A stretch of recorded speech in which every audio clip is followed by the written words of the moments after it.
Welcome back to Face the Nation. We are joined now by Andriy Kostin, the prosecutor general of Ukraine. Good morning, and thank you for being here. Good morning. We just saw our correspondent show some pretty horrific images of what is happening in your country. You keep a database of possible war crimes. You have more than 30,000 documented. How do you begin to sort through them and prioritize? First of all, at the moment, we have fixed 34,000 war crimes in Ukraine.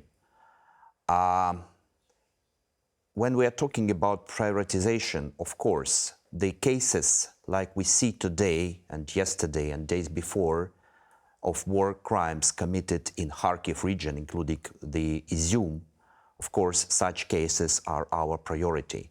Nevertheless, we have a lot of cases which are still ongoing, which started in places like Bucha and Irpin. And all of the shelling and destroying of all of civil objects in Ukraine are also fixed and then are also investigated. So what we see now is, of course, the horrible amount of potential war crimes committed by Russian aggressor. I would like to say even that what we see now is a system of Russian aggressor, what they do on the occupied territory. And it seems that, for me, that whenever Russian army comes, they turn this place into new Bucha, as we see in Izium. Your president was on this program in the spring in the wake of Bucha, where it was horrific, the images. He called that genocide. Are you seeing evidence of genocide? Can you bring that case to a court? We have a case on genocide in the office of the prosecutor general, and we are all the time in communication with International Criminal Court and Prosecutor Khan, because the International Criminal Court has also the authority to look at the genocide case. So we understand that all of these facts put together will lead us to possible a conviction in crime of genocide. No sitting leader has ever been prosecuted for genocide. Can you actually prove that Vladimir Putin authorized or knew all of what was happening under the command of his military? Of course, it's not an easy way to prove this system of command responsibility from the highest level. What we understand at the moment, that the crime of aggression is definitely, we know who is responsible for it. Because the crime of aggression is the mother of all of these crimes, of war crimes, genocide, because without aggression, there will be no other war crimes.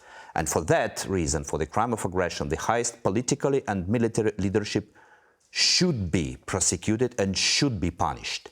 This past week, the United States sanctioned the Presidential Commissioner for Children's Rights. This is an odd title, given what she is accused of, who has overseen the taking of children and forcing them into Russia. Your ambassador has put that number at 91,000. There are reports that Secretary Blinken has cited that puts that number at 260,000 children taken from their families. How many of these kids can be returned, and can you prove that this is part of this pattern you're talking about of genocide and intent to destroy?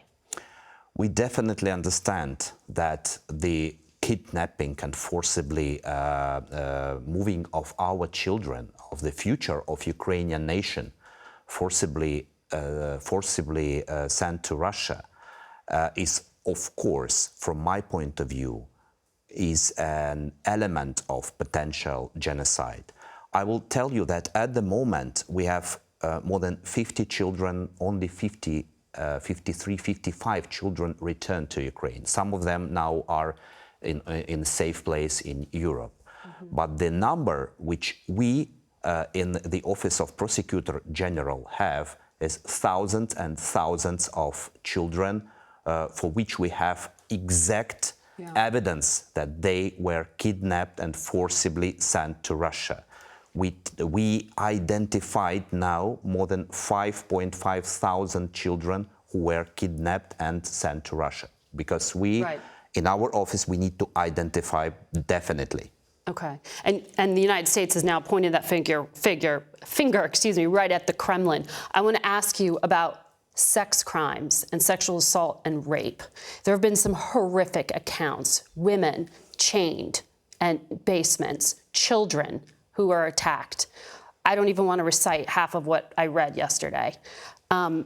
Is rape a deliberate act of subjugation being used by Russia? We saw it in Bucha. We know that these cases were in Kharkiv region, which is now deliberated. We have evidences of these cases.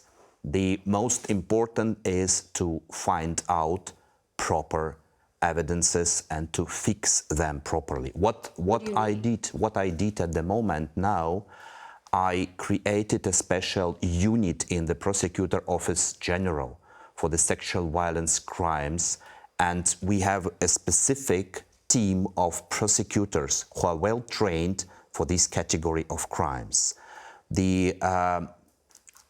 It's important for us to communicate with people and to find out these cases in order for the victims of these cases to report about them.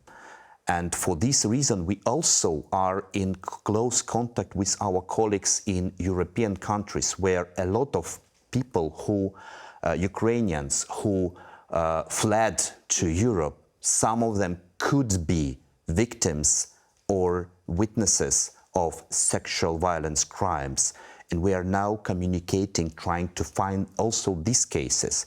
Now, in the Office of Prosecutor General, we have now more than 40 ongoing investigations on cases where we definitely know that the crime of sexual violence was committed by Russian aggressors.